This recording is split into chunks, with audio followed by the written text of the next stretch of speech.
आतंकवाद का बार-बार ज़िक्र होता था, मैं इस पे भी थोड़ा समझूँगा आतंकवाद को लेकर।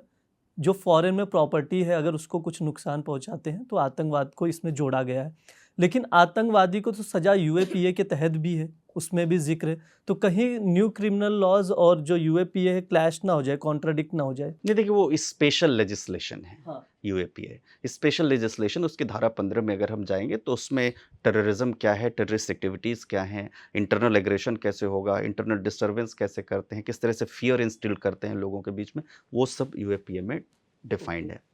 लेकिन अब एक सवाल बड़ा सिग्निफिकेंट यहाँ पर आता है कि कुछ तत्व भारत के बाहर, भारत की संप्रभुता, भारत की एकता और अखंडता के खिलाफ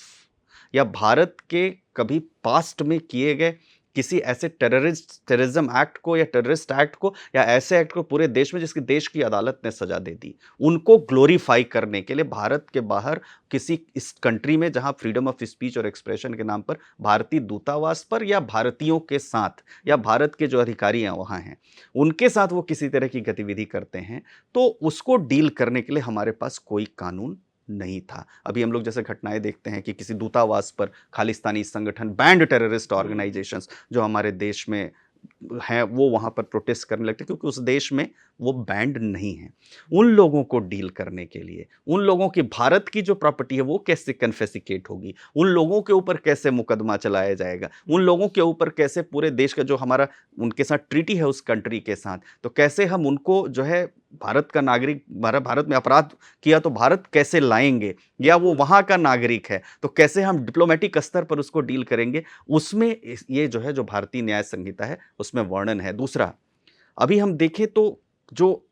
फंडिंग हो रही है, फॉरेन फंडिंग, कई बार समझ में आता है कि पर्टिकुलर ऑफेंस करने के लिए विदेश से पैसा आ रहा बिल्कुल, है, हाँ। इस देश से पैसा आ रहा है ताकि इस इतनी बड़ी जो कंट्री है, यूनाइटेड कंट्री है, उसमें डिसेबिलिटी लाई जा सके, उस कंट्री में किसी प्रकार का न्यूसेंस क्रिएट करें, समाज में भय या समाज में जो है अपराध का या समाज में आपस में लोग लड़ें, इस तरह का हो, या कहीं पर सड़कों को नुकसान पहुंचाए, ट्रेन को नुकसान पहुंचाए, गाड़ियों को नुकसान पहुंचाए, लोगों को नुकसान, गवर्नमेंट बिल्डिंग्स को नुकसान पहुंचाएं, भय का, उसको डील करने के लिए भारतीय न्याय संहिता में ब्रिज वो प्रावधान है। क्योंकि इंडियन पिनल कोड की अगर हम बात करें तो इंडियन पिनल कोड में वो प्रावधान नहीं थे। जैसे टाडा आया,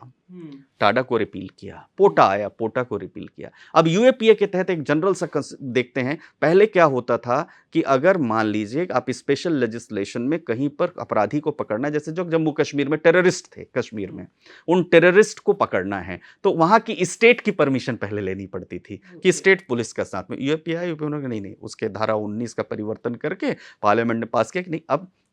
जो एनआईए है, एनआईए अपने आप डिसीजन लेगी, एनआईए के स्पेशल कोर्ट्स में, तो उससे क्या हो, टेररिज्म में कमी आई। अब क्रॉस बॉर्डर टेररिज्म जब होने लगा, क्रॉस बॉर्डर से फंडिंग होने लगी टेररिस्ट एक्टिविटीज को देश में बढ़ाने के लिए, उसको डील करने के लिए क्या, तो वो भारतीय न्याय संहिता में है। तो मैं कहूंगा, मैं तो सजेस्ट करूंगा कि ये किताब जो है ना, end of colonial laws from vision to action, ये जरूर पढ़ना, क्योंकि इसमें एक आपको मिलेगा कि क्यों जरूरत थी देश में एक ऐसे कानून की जो आज और आज के आने वाले हमारे जो नेक्स्ट जनरेशन है उसके लिए उपयोगी होगी, और कैसे वो कानून जो लॉर्ड मैकाले ने हम सब पर राज करने के लिए बनाया था उसके बहुत सारे प्रोविजंस ऑब्सोल्यूट हो गए।